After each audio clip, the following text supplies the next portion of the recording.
عورت کے لیے ہوٹل میں قیام جو ہے ہاں بالکل ان کا وہاں قیام بہتر ہے اور نماز کا ثواب بھی زیادہ ہے، لیکن ان کو اللہ کے حرم سے منع بھی نہیں کر سکتے ہو، لا تمنعوا اماء اللہ عن بیوت اللہ۔ اور اس دور میں کبھی عورتوں کو اکیلا ہوٹل میں نہ چھوڑے۔ آج کل انسان نہیں رہتے، درندے رہتے ہیں، اور ہوٹلوں میں عرب نہیں ہے، تیری برادری ہے۔ اتنے بڑے بڑے حادثے ہوئے ہیں کہ آپ سوچ نہیں سکتے۔ 27 رمضان کی رات کو میرے وہ ایک دوست ہے آفریدی خاندان کے، بہت بڑے کبھی قبائلی سر، ان کی لڑکی کو 27 رمضان کی رات کو اغوا کیا گیا۔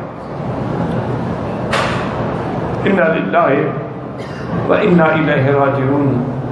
الحمدللہ اللہ اس حکومت کو جزائے خیر دے کہ انہوں نے 15-20 دن کی محنت سے مجرم بھی پکڑ لیے، لڑکی بھی برابر کر، بیچاری انجیکشن لگاتے تھے اور نشے میں بے ہوش۔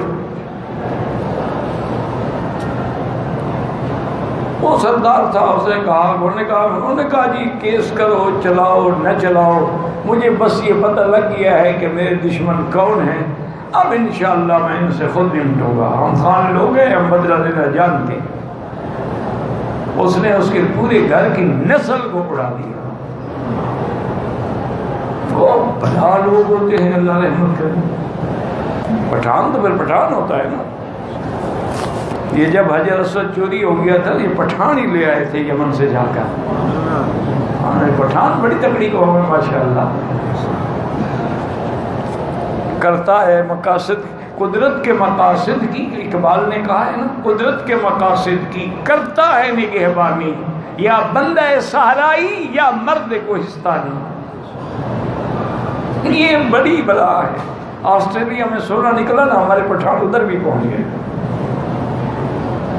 آج تک وہاں ایک ایکسپریس چلتی ہے، گھان ایکسپریس، اصل وہ خان ایکسپریس ہے پٹھانوں کے نام پر۔